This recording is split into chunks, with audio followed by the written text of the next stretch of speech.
ये देश बिक चुका है।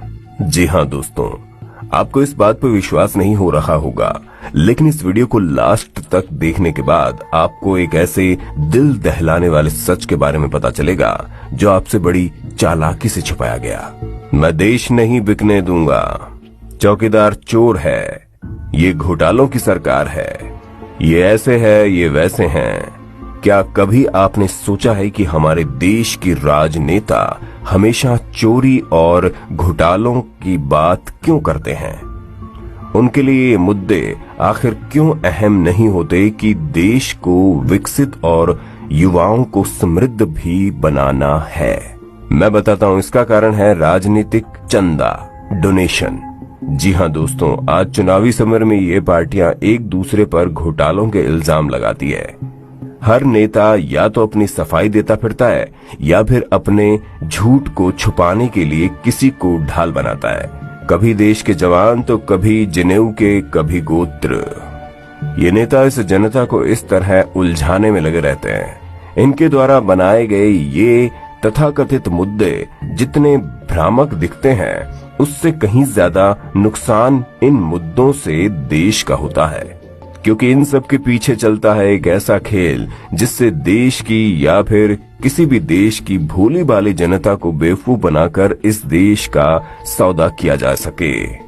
नोटबंदी, जीएसटी, राष्ट्रभक्ति के तूफान में हमारे देश की मौजूदा सरकार ने एक ऐसा कानून पारित कर दिया है जिसकी भनक देश के लगभग 99% लोगों को नहीं है। ना ही वे आज तक जान पाए कि ये कब और क्यों हुआ। लेकिन मैं आपको बताऊंगा कि ये कब और क्यों हुआ, इसका फायदा किसको होगा और इसका नुकसान देश को कितना होगा। क्या आपने कभी सोचा है कि आम चुनावों में जो पैसा पानी की तरह बहाया जाता है, ये कहां से आता है? खैर, जो बीत गया तो उसे छोड़ ही दीजिए। अब जो चुनाव सर पर हैं, बात उसकी करते हैं। दोस्तों, क्या आपने FCRA यानी फॉरेन कंट्रीब्यूशन रेगुलेशन एक्ट 1976 के बारे में सुना है? क्या आप कुछ भी इसके बारे में जानते हैं? नहीं ना। ये पार्टियां आपको जानने भी नहीं देंगी, क्योंकि ये वो कानून है जो अब तक इन पार्टियों पर विदेशी चंदा लेने के लिए नकेल कसे हुआ था। लेकिन 13 मार्च 2018 को इस कानून में संशोधन कर दिया गया है, जिससे कि अब देश की कोई भी पॉलिटिकल पार्टी विदेशी कंपनियों से जितना चाहे उतना पैसा मदद स्वरूप ले सकती है। ये पार्टियां अब किसी भी तरह से बाध्य नहीं होगी कि वे ये साबित करें कि उन्होंने विदेश में बैठी कंपनी से कितना पैसा लिया और इस चंदे को कहां-कहां और कैसे-कैसे खर्च किया। यानी अब विदेश में बैठी कोई अज्ञात कंपनी जितना चाहे उतना पैसा किसी पार्टी पर लगा सकती है और उसे सत्ता में बैठा भी सकती है। ये जानना और समझना बेहद जरूरी है कि आखिर ये कंपनियां इस तरह पैसा क्यों बहाती हैं। जाहिर है, जब ये कंपनी गंजे को कंघी बेच सकती है तो इन राजनीतिक पार्टियों पर इन कंपनियों की मेहरबानी का कोई कारण होगा, और वो कारण है कि किसी भी देश के बाजार को अपनी मुट्ठी में करना।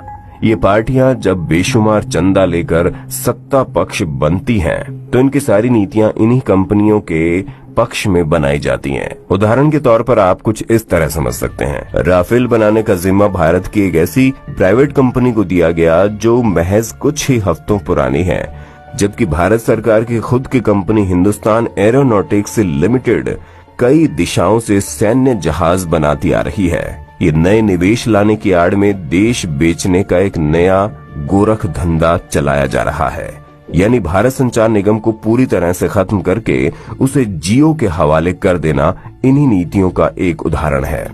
राजनीतिक पार्टियां इन बड़ी कंपनियों से चंदा स्वीकार करती हैं ताकि बाद में इन्हीं कंपनियों का उद्धार कर सके।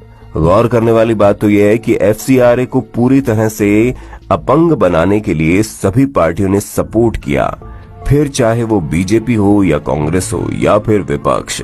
जिस देश में लोकसभा में पास होने वाला बिल राज्यसभा में अटक जाता है, उस देश में ये बिल बिना किसी विरोध के 30 मिनट में पास हो गया।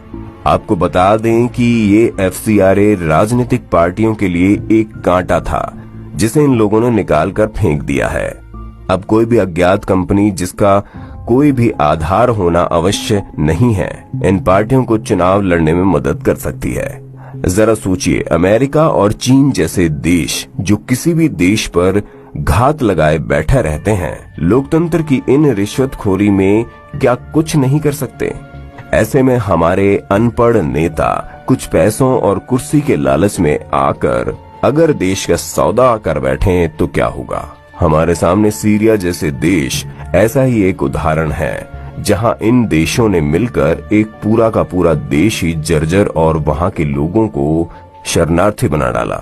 आज ये लोग दूसरे देशों में शरण लेने के लिए भीख मांग रहे हैं। सोचिए, हमारे आने वाली पीढ़ी अगर ऐसे दूसरे देशों से अपनी जान की भीख मांगेगी तो वो दृश्य कैसा होगा? सोचना हमें और आपको ही पड़ेगा, क्योंकि ये नेता तो केवल अपना घर भरने कुर्सी पर बैठे हैं। इसे समय आने पर खाली कर देंगे, फिर एक नया नेता आएगा और ये चक्कर ऐसे ही चलता चला जाएगा और ऐसे ही चलता चला जाएगा।